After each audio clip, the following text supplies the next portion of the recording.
The issue we have to deal with today is an issue which is really very, very common, and it's one of those specialist kind of cases and questions that comes again and again and again.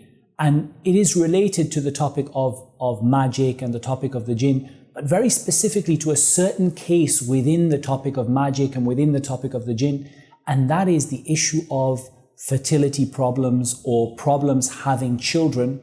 And when does that relate to the jinn, and how can we deal with that in terms of an Islamic cure involving Ruqyah or involving anything else?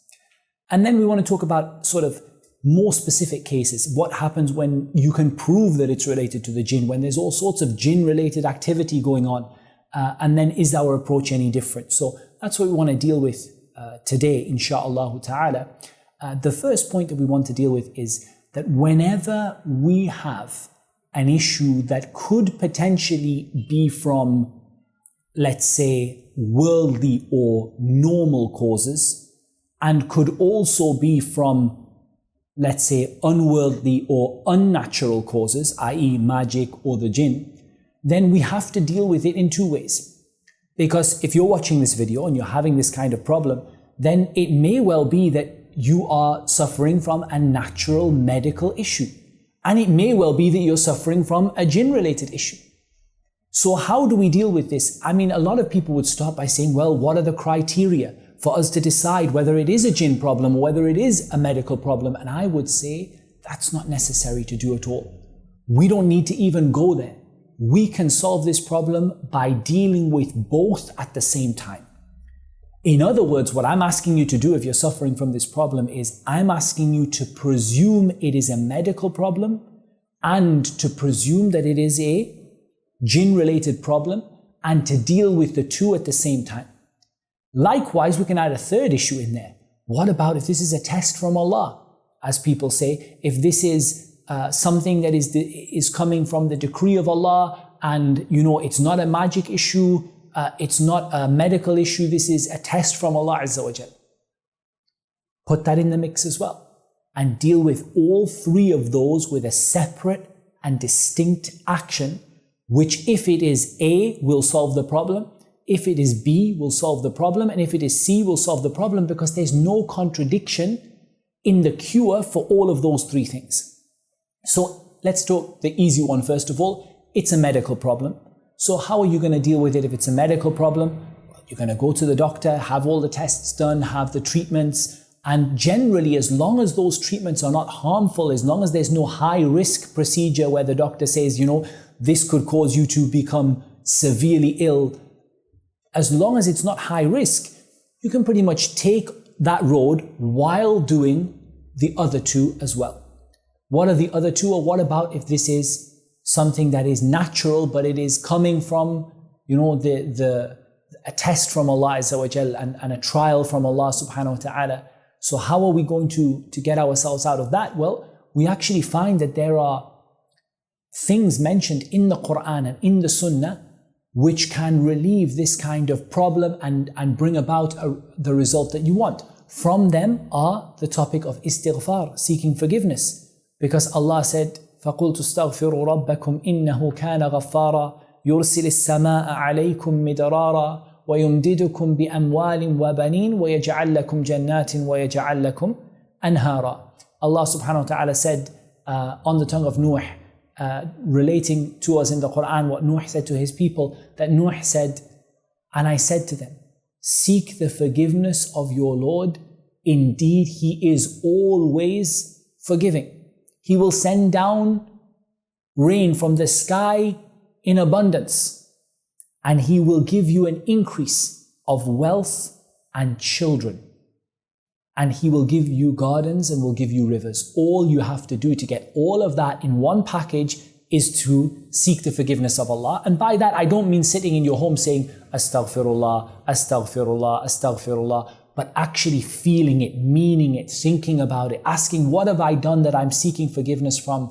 Making all of these long and complicated dua for seeking forgiveness. Allahumma ghfir li dhanbi kullah, diqqahu wa jilla, awwalahu wa akhirahu, sirrahu wa alana. Oh Allah, forgive me all of my sins, those that I did openly, those that I did secretly, those that are small, those that are big, and to the end of the dua. So you're making these kind of complicated or complex long du'as, seeking Allah's forgiveness, saying things like Astaghfirullah al-azim alladhi la ilaha illahu al-hayyul qayyum wa atubu ilayh.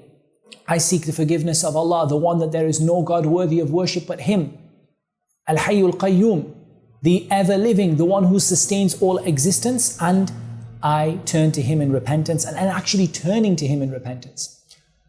As we've alluded to, not only istighfar but dua, waking up at tahajjud time, standing at the time when Allah Azza wa Jal descends to the lowest heaven. And then He says, is anyone seeking forgiveness? Any of my slaves seeking forgiveness so I can forgive them? Is anyone asking me a question so that I can answer them?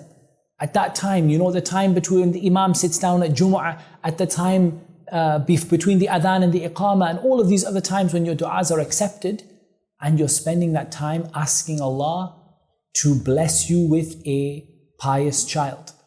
As an example from the du'as that you can use is the du'a of Zakaria. وَزَكَرِيَّا إِذْ نَادَى رَبَّهُ رَبِّ لَا تَذَرْنِي فَرْدًا وَأَنْتَ خَيْرُ الْوَارِثِينَ. My Lord, don't leave me alone. Fardan means alone or with no children, barren with no children, and you are the best of the inheritors. That's one du'a that you can use. There are others mentioned in the Quran, in the Sunnah. There are too many to mention in just this short clip, but the point is that you are making dua, you're making istighfar, you're seeking Allah's forgiveness, and you are intending to do something good with this gift that you are given. Because Allah subhanahu wa ta'ala told us in the Quran, لَإِن شَكَرْتُمْ لَأَزِيدَنَّكُمْ. If you show gratitude to Allah, Allah will give you more.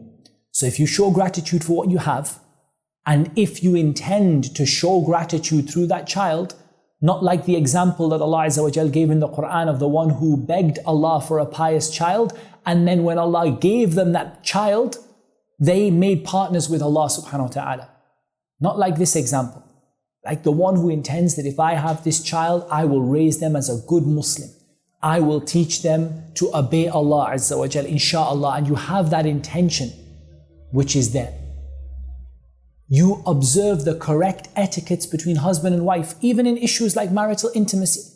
You don't do anything haram in that. You observe the dua before embarking on that. You have all of the right etiquettes.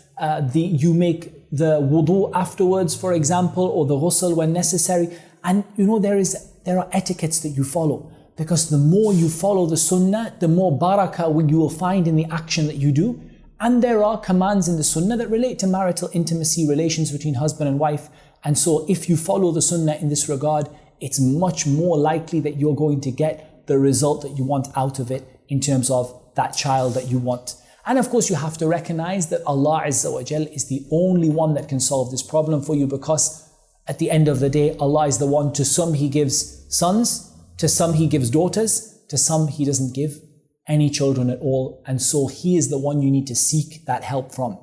At the same time, Allah Azza wa Jal commands us to do what we call al-akhdhu bil-asbab. Go out and do the causes.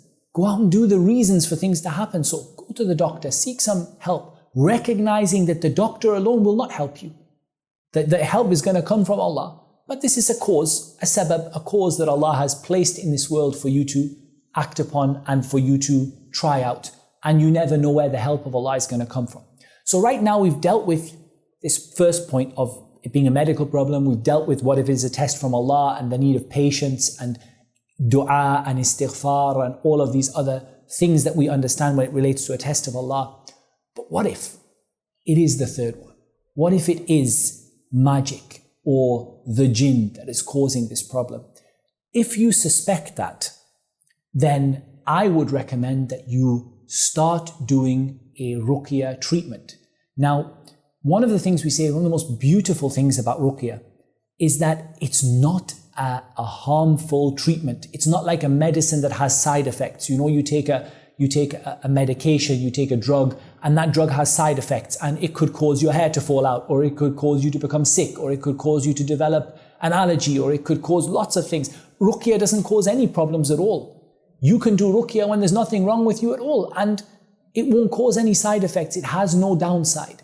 So if you think it's a problem related to that, and especially if you start to see some evidence that it is, and this brings us to the second part of the question, with regard to someone who says, well, I've seen some pretty reasonably strong evidence that it is a jinn problem. For example, I've seen figures around the home. I've seen strange things appearing, sort of on the body, marks, spots, bruises. I've seen nightmares. I wake up at 3 a.m. every morning and see a face in front of me, sleep paralysis, and all these different sort of things. I'm seeing something there that is indicating to me that it is a jinn issue. So we can put those two together, the one who's fairly sure and the one who's 50-50, because the treatment is the same.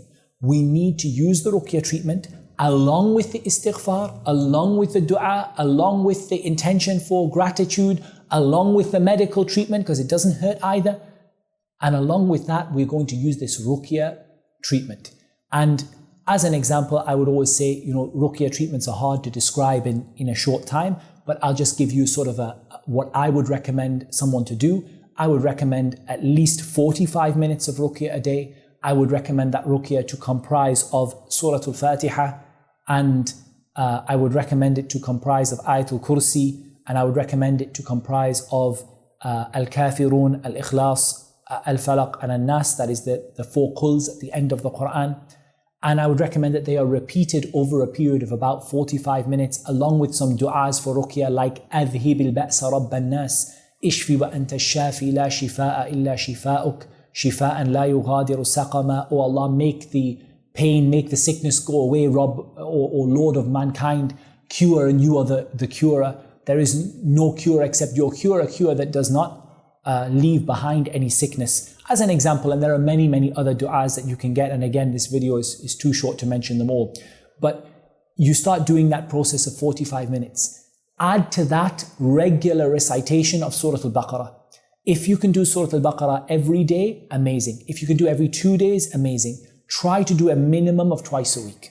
A minimum of twice a week that you are reciting Surah Al-Baqarah at least twice a week. And if you can do it every day, and if you can do it twice a day, that's amazing. But let's be honest, Surah Al-Baqarah takes probably between an hour and a half and 2 hours to read. So, if you have 4 hours free in the day, that's amazing. But otherwise, do the best you can. Try to do it at least twice in a week. Try to finish it at least twice in a week. On top of that, you have my 7-day program. That's sort of the use of water, olive oil, and other things. And we'll post a link on that as well, inshallah ta'ala, with the video. And these kind of things, you put them together into a Ruqyah program, and you start treating yourself along with the istighfar, along with the dua, along with the medical treatment, and you deal with it from every angle. The advantage to this method is that wherever your problem is, and let's be honest, it could be a combination. The jinn are causing a medical issue. Allah is testing you with the jinn who are causing a medical issue. If you're dealing with all 3 facets of this problem, then the reality is that inshallah the cure will not be far away with the permission of Allah Azza wa Jal. So to recap, take the medical route as long as it's nothing dangerous or extremely that's something that would compromise your religion. Take the medical route. At the same time, do your forgiveness, seeking forgiveness, your taking yourself to account, your tahajjud, your adhkar, your dua, the dua of Zakaria, Rabbi la tadharni fardan wa anta khairul warithin, and others. And then at the same time, take a simple, regular Ruqyah treatment. And the key in this is consistency and patience. No point doing it once a week and then leaving it for 3 weeks. Every day, 45 minutes a day, along with the water, the oil, and all of the other stuff, along with, for example, reading Surah Al-Baqarah a minimum of twice a week, and putting your trust in Allah, because like Allah said, فَإِذَا عَزَمْتَ فَتَوَكَّلْ عَلَى اللَّهِ. When you've done your bit is all that I've described in this video. Then when you've done your bit, put your trust in Allah. When you've done your bit, put your trust in Allah. And Allah Azza wa Jalla knows best. Wassalatu wassalam ala nabiyyina Muhammadin wa ala alihi wa sahbihi ajma'in.